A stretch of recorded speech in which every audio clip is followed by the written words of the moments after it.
Thanks so much for joining me. This video, I'm going to explain how to solve a quadratic equation by factoring.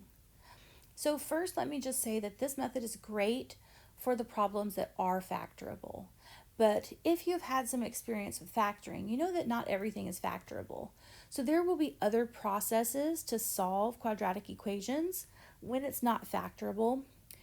But this is going to be one technique that you can use to solve quadratic equations, is factoring. So first, the zero factor property, that states that if a product is zero, meaning you're multiplying two things together and it's zero, then that means one or more of the factors must also be zero. So if A times B is zero, remember the only way to get zero if you multiply is by multiplying by zero. So that means that either A equals zero or B equals zero, or they're both zero. So you can set each factor equal to zero separately, and you would get your answers. This is what you're going to use when you're solving by factoring. So you want to compare to zero, you want to factor, and then you can set each factor equal to zero separately and solve. So let's look at number 1. So solve by factoring. The left-hand side, if I didn't have the equal 0, is just an expression. Now it's an equation, so I know I'm going to be able to solve, meaning I'm going to be able to give the answers x equals something. If I was just looking at x squared minus 4, you might remember that that is a difference of squares. You have two terms. The 4 is a perfect square, so you would break up the x squared into x times x. You have different signs, and the square root of 4 is 2, and so that is the way that one would factor. Notice that now I have two factors. I could call this A and this factor B, right? I have two things multiplied together, right? I have the red times the blue. So I could put each of those factors equal to 0 separately because they're like A and B. And now I could solve each of those equations, and those are really simple to solve, right? On the first one, I just subtract 2 from both sides, so I get x equals negative 2. On the second one, I just add 2 to both sides, so I would get x equals 2. So I have two solutions. X is negative 2, x is 2.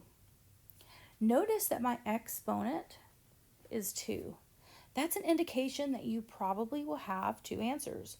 Not probably, you will have two answers. Sometimes it appears that you don't have two because maybe you get the same answer twice, like you get x equals 2 and then you get another x equals 2. So you would just say, oh, I have an answer of x equals 2. Well, that's true. Technically, though, you still have two 2's. So the exponent is kind of a hint. Hey, you should be getting this many answers. Let's look at number 2. Number 2, we want to factor. So if I'm looking at the left-hand side, I'm going to count how many terms I have. I have 3 terms. I have 1 in front of the x squared. So if you have a trinomial and you have a 1 in front of the x squared, that's the shorter version. You're going to split up the x into x and x. And then you want to figure out what multiplies to get negative 6 and what adds to get negative 1, because that's what's in front of the x. So we want our product to be negative 6. The only things that multiply to get 6 are 1 and 6 and 2 and 3. We said we want our sum to be negative 1. If you haven't watched my videos on factoring and you're not familiar with factoring, you might want to go back and watch those for some tips and some examples on how to factor. This negative means the signs will be different. This negative in front of the x means that the larger number should be negative. We're looking for a difference that makes 1. So the difference between 1 and 6 is 5, so that's not it. But the difference between 2 and 3 is 1. If the larger number is negative, so 2 minus 3, that would give me the negative 1 that I need. So 2 and negative 3 are the numbers that I would like to use. So I'm going to have 2, so plus 2, and negative 3, so minus 3. Now, since it's an equation I can solve, I'm going to set each factor equal to 0 separately and then solve those.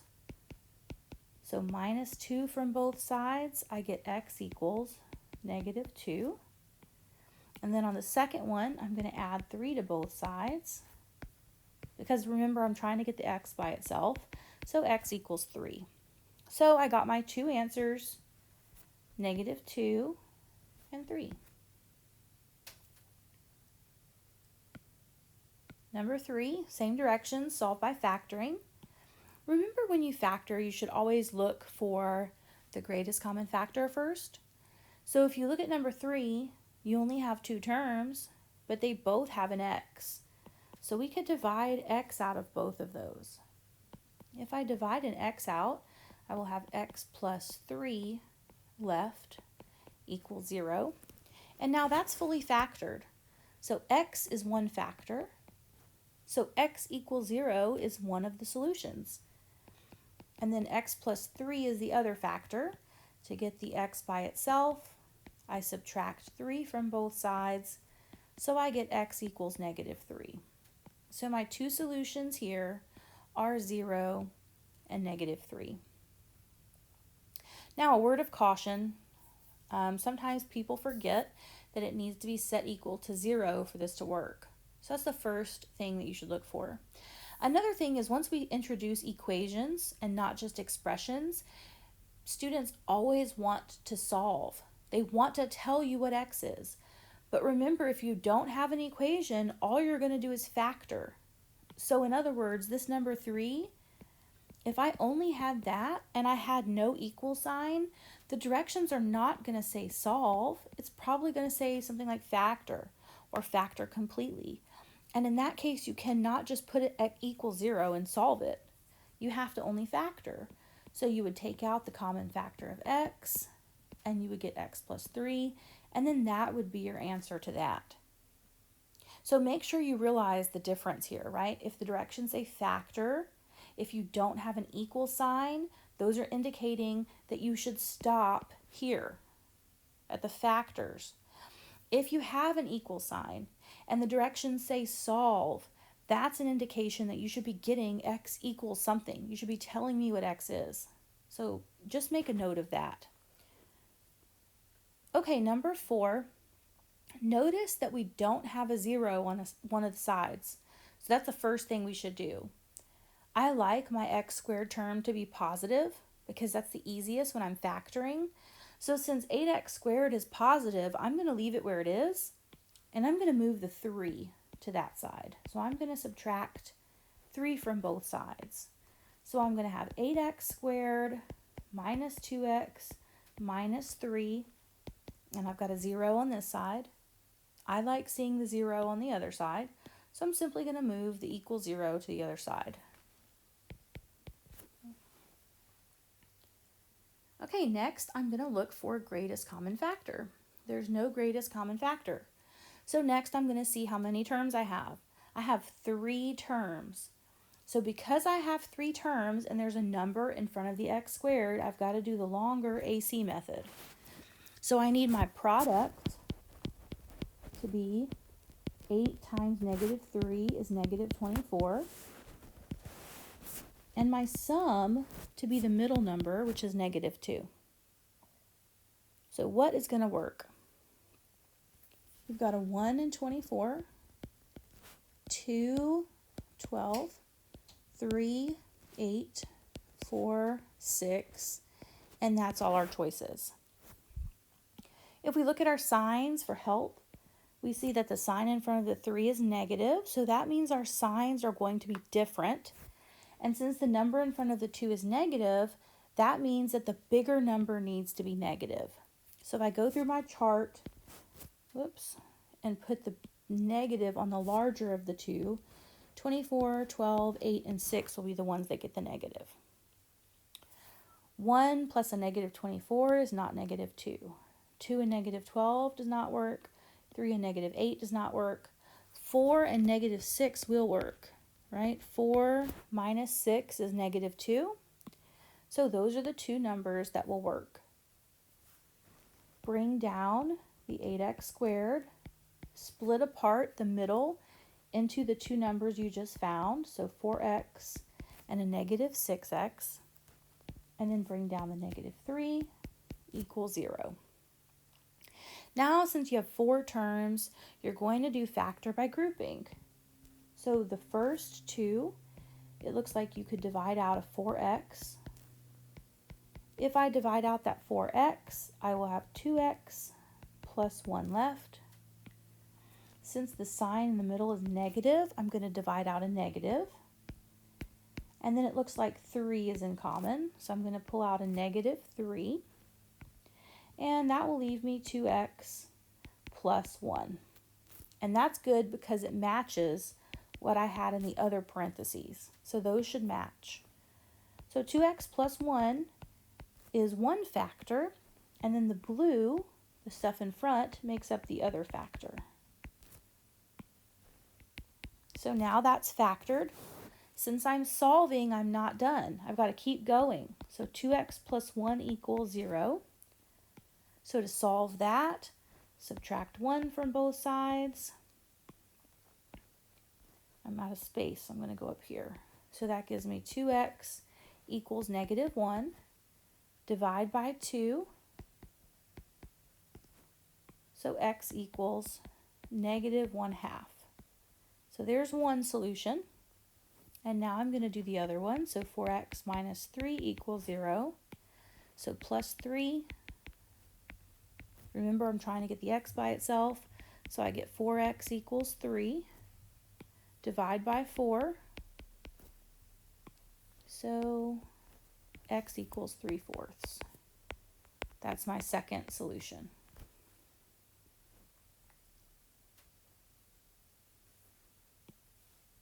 We've got 2 more examples to look at. Let's look at number 15. 15, wow. Let's look at number 5.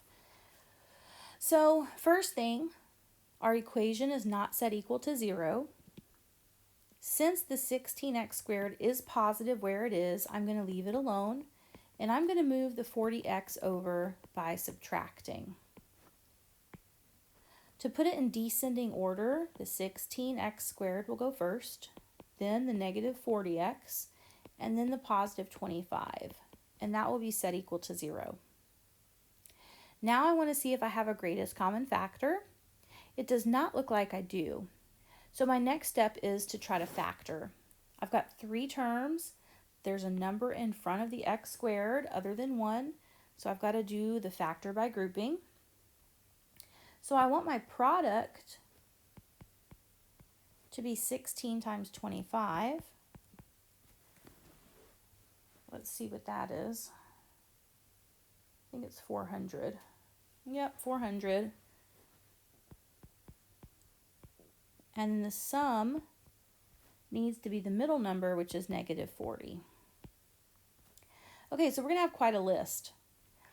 We know that we need the signs to be the same because the 25 has a plus in front of it. They're both going to be negative because the 40 has a negative in front of it. So we're looking for 2 negatives. Okay, so let's start 1 and 400.